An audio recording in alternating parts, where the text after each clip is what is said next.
cosas, nos vamos aquí a nuestro país, en Hermosillo, en Sonora. Una marcha contra la violencia de género y los feminicidios terminó con la irrupción de un grupo de... Protesta feminista en Ciudad de México.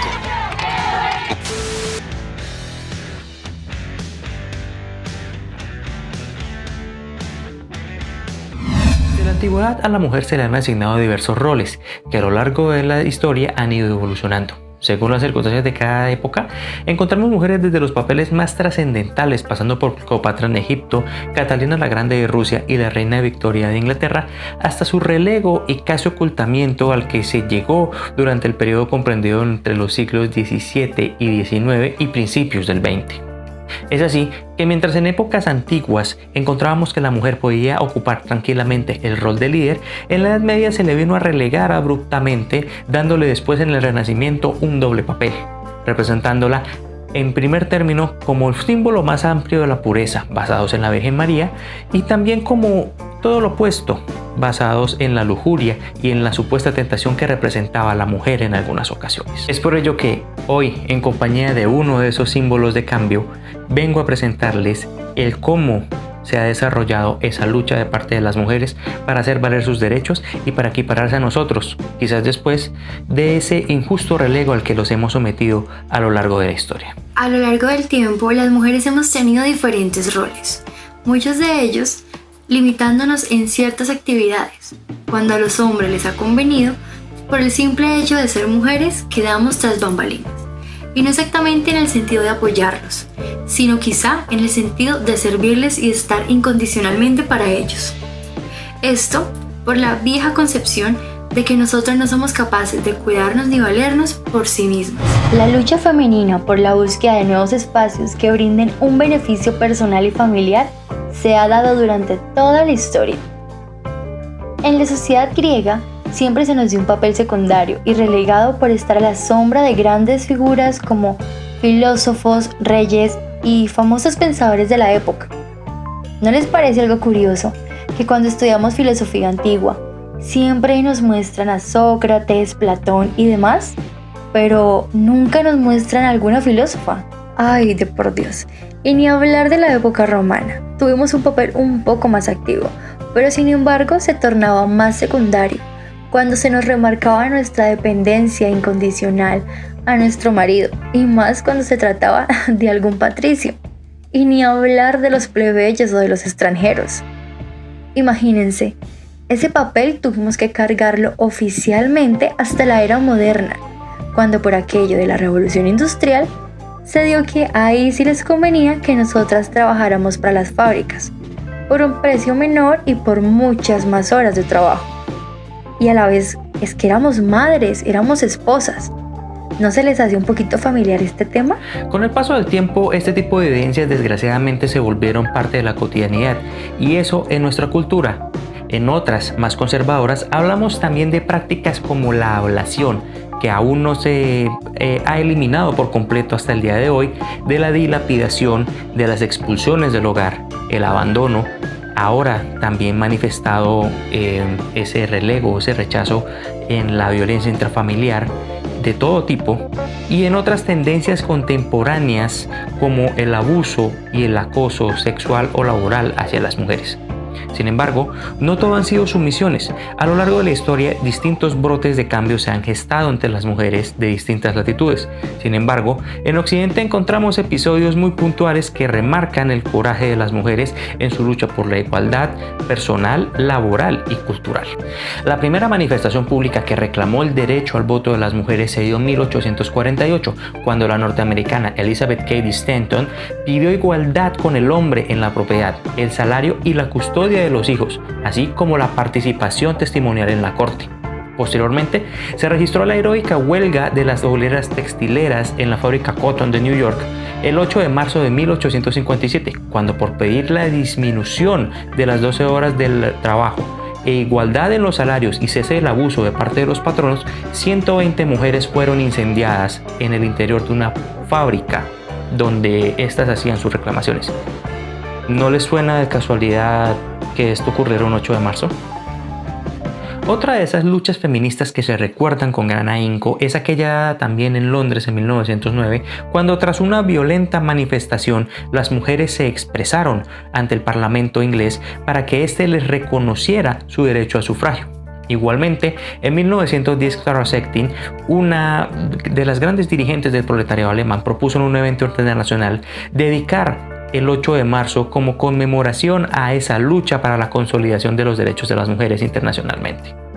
Otro gran hito en su lucha se dio en 1974 cuando Theodor von Hippolyt publicó un folleto revolucionario sobre la mejora civil de las mujeres, el cual fue reprimido, pero que se constituyó como una de esas primeras exaltaciones al talento de la mujer frente a la capacidad del hombre, hecho por un trabajador del sexo opuesto. Es tras todos estos antecedentes que en 1975, bajo la consigna de la igualdad, el desarrollo y la paz, la Organización de las Naciones Unidas declaró el 8 de marzo de 1975 como el Día Internacional de la Mujer. Es así que bajo esta misma consigna seguimos celebrándolo cada 8 de marzo hasta nuestros días, conmemorando no solo aquella lucha de las mujeres en Nueva York y alrededor del mundo, sino como símbolo del valor, de la importancia que tienen las mujeres en nuestra sociedad desde sus distintos papeles. Esto, aunque parezca insignificante, hoy en día marcó un importante hito en la consagración de nuestros derechos. Anteriormente, si queríamos disponer de algún bien, si queríamos comprar algo o incluso si queríamos decir algo, teníamos que pedirle permiso a nuestros maridos porque se supone que ellos cuidaban muy bien de nosotras. Pero aquí la pregunta es, ¿y nosotras? Bueno, yo creo que ustedes sabrán cómo se manejaban las cosas en aquella época. En la época de 1930 fue que muchas de nosotras en nuestro país despertamos para darnos cuenta de que las costumbres romanas heredadas en la ley civil debían ceder para dar paso a nuevas concepciones sobre nosotras. Definitivamente un nuevo avance para nosotras. ¿Ves que el que estés estudiando no es porque sí? Debimos hacer una presión intelectual bastante ardua. Se dice que el presidente Olaya se basó en países como Noruega, Finlandia y Suecia, ya que en estos las mujeres tenían derecho al voto y también derecho al estudio. Además, se rumoraba que nuestra sociedad, nuestra amadísima Colombia, era muy atrasada en esos aspectos. Un año después se expidió el decreto 1972, que da plena participación en la educación universitaria. Este fue concedido a doña Ofelia Uribe y Clotilde García. No fue hasta 1950 cuando, tras episodios como la masacre de las bananeras y los abusos sufridos en la Tropical Oil Company, que los trabajadores se levantaron, se unieron y juntos lograron la expedición del Código Sustantivo de Trabajo inspirados en el contrato laboral alemán.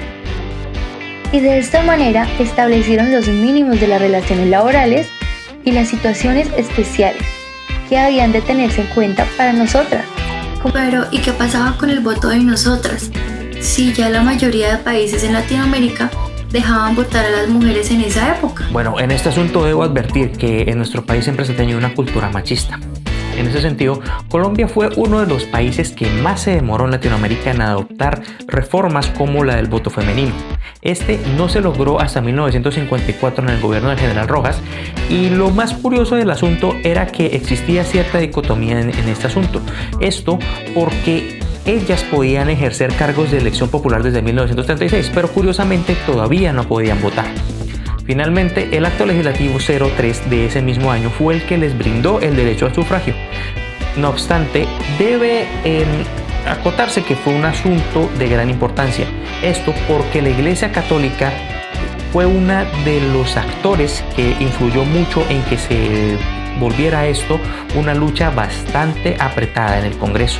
Esto porque ejerció presiones hasta último momento con tal de que tal reforma no se diera, en vista de esa costumbre paternalista que tiene sus vestigios hasta hoy en día. Desde entonces las mujeres iniciaron un ascenso acelerado en la preparación intelectual, laboral y de familia, para llegar a competir y manejar muchos campos donde imperaban las habilidades netamente masculinas.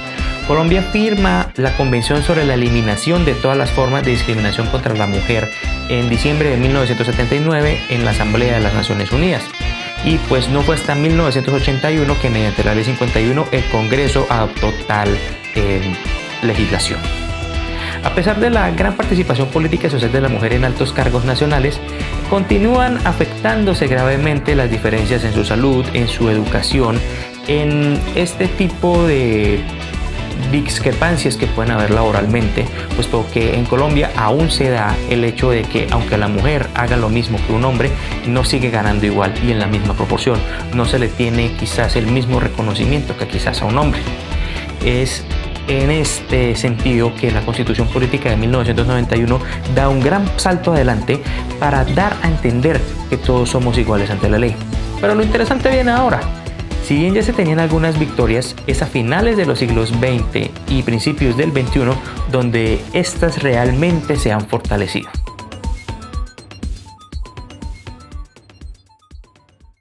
Claro que sí, tienes razón. Y aquí es donde se pone bueno, ya que en 1991 nos tomaron como miembros activos ante la sociedad, pues nos dieron control sobre nuestros cuerpos, salud reproductiva y sobre todo mejores condiciones laborales. Pues que no se han dado cuenta de que actualmente habemos más periodistas, médicas, ingenieras, abogadas y políticas. Ahora nosotras no solamente nos reconocen unos que otros derechos, sino que también nos los están garantizando. Esto hace que cada mujer, independiente de su labor, tenga una historia que contar y que construir. Desde lo público se nos está garantizando una cuota, que la verdad, aunque parezcan simples números, lo que hace es hacernos valer, sentir lo que pensamos, lo que hacemos y sobre todo cómo actuamos. Nosotras las mujeres estamos ocupando cargos muy importantes, incluso estamos ejerciendo el poder. Y la verdad, hasta manejamos muchísimo mejor que los hombres. No somos objetos, somos personas. Por eso hay leyes que nos protegen contra la violencia.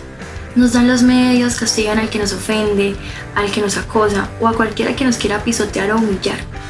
En este momento podemos hablar sin temor a ser calladas, ya que hay muchas leyes que nos protegen y nos resguardan sin ninguna concepción machista. Ya no hay labores solamente para hombres o solo para mujeres. Estamos orgullosos de que podemos decir que igual trabajo, igual salario. No estamos escondidas, tampoco estamos tras bambalinas. Estamos en la misma posición en la que están los hombres. Las mujeres estamos creando, diseñando, dirigiendo, estamos haciendo cosas sumamente maravillosas. Y sin importar de que seamos altas, bajas, gordas, flacas, blancas o negras, lo que vale es lo que somos, lo que pensamos y lo que aportamos, ya que todos juntos seguiremos creando una gran sociedad.